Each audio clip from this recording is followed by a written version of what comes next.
అందరికీ నమస్కారం. మానవ సేవే మాధవ సేవ ఛానల్కి స్వాగతం.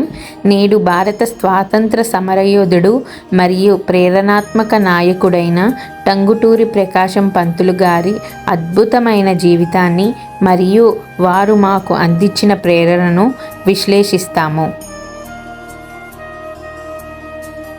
టంగుటూరి ప్రకాశం పంతులు గారు 1872 ఆగస్టు 23న ఆంధ్రప్రదేశ్లోని వినోదరాయునిపాలెం అనే గ్రామంలో జన్మించారు. అనువైన ఆర్థిక స్థితి ఉన్నప్పటికీ విద్యను అనుసరించడానికి ఆయన దృఢంగా ఉన్నారు మరియు మద్రాస్ లా కాలేజీ నుండి న్యాయశాస్త్రంలో పట్టభద్రులయ్యారు. ప్రకాశం గారి న్యాయవృత్తి మద్రాసులో ప్రారంభమైంది. అక్కడ ఆయన ఆంధ్రకేసరి అని పిలువబడ్డారు. న్యాయస్థానంలో ధైర్యం, నిజాయితీ మరియు న్యాయంపై అతని అంకిత భావం కోసం పేరుగాంచారు. భారత స్వాతంత్ర్యం కోసం ప్రకాశం గారు తమ జీవితాన్ని అంకితం చేశారు. ఆయన భారత జాతీయ కాంగ్రెస్లో చేరి అసహకార ఉద్యమం మరియు సివిల్ డిసొబీడియన్స్ ఉద్యమంలో ముఖ్య పాత్ర పోషించారు. 1928లో సైమన్ కమిషన్ నిరసన సమయంలో బ్రిటిష్ బులెటిన్లను ధైర్యంగా ఎదుర్కొని ప్రకాశం గారు ఎంతోమందికి ఆదర్శంగా నిలిచారు. ఆయన నాయకత్వం గొప్ప చర్యలు మాత్రమే కాక వ్యూహాత్మక ప్రణాళికలు మరియు అచంచలమైన అంకిత భావం గురించే ఉండేది. భారతదేశం స్వాతంత్ర్యం పొందిన తరువాత 1953లో కొత్తగా ఏర్పడిన ఆంధ్ర రాష్ట్ర మొదటి ముఖ్యమంత్రిగా ప్రకాశం గారు నియమించబడ్డారు. ఆయన పదవీ కాలంలో విద్య, ఆరోగ్యం మరియు మౌలిక సదుపాయాల మెరుగుదల కోసం ప్రయత్నాలతో గుర్తుండిపోయింది.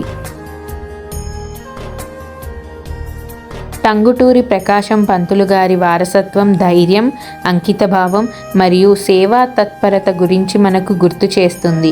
ఆయన జీవితం న్యాయ సాధన, విద్యాశక్తి మరియు నిస్వార్థ నాయకత్వం గురించి మనకు గాఢంగా చెబుతుంది.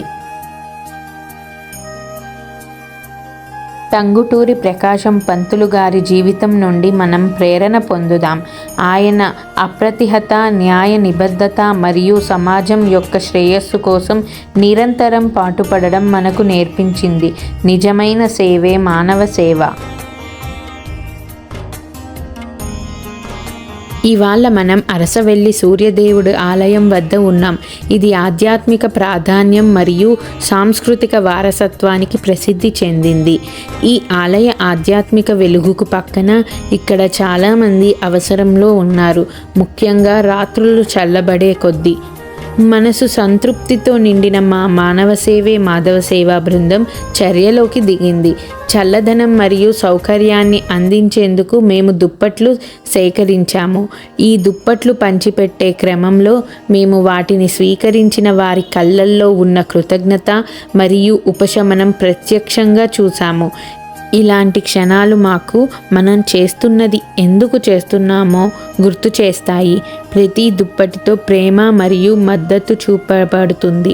ఎవరి జీవితాన్ని కొద్దిగా సులభతరం చేయడానికి చిన్న చర్య. ఎవరూ చల్లదనంలో బాధపడవలసిన అవసరం లేదు అని మేము నమ్ముతున్నాము. మా సంయుక్త ప్రయత్నాల ద్వారా మేము శారీరకంగా మాత్రమే కాదు, భావోద్వేగపూర్వకంగాను వేడిని వ్యాపించజేయాలనుకుంటున్నాము. దీనిని సాధ్యమైనందుకు మా సేవా కార్యకర్తలు మరియు మద్దతుదారులకు ధన్యవాదాలు. మీ ఉదారత మా లక్ష్యానికి ప్రధాన శక్తి. మా సేవా ప్రయాణంలో మాతో చేరండి. మా ఛానల్ మానవ సేవే మాధవ సేవ సబ్స్క్రైబ్ చేయండి. ఈ కథ ప్రేరణాత్మకంగా అనిపిస్తే దయచేసి లైక్, షేర్ మరియు మానవ సేవే మాధవ సేవ ఛానల్ను సబ్స్క్రైబ్ చేయండి. మన దేశాన్ని ఆవిష్కరించిన గొప్ప వ్యక్తుల జీవితాలను పరిశీలించడానికి మా వెంట రండి. ధన్యవాదాలు.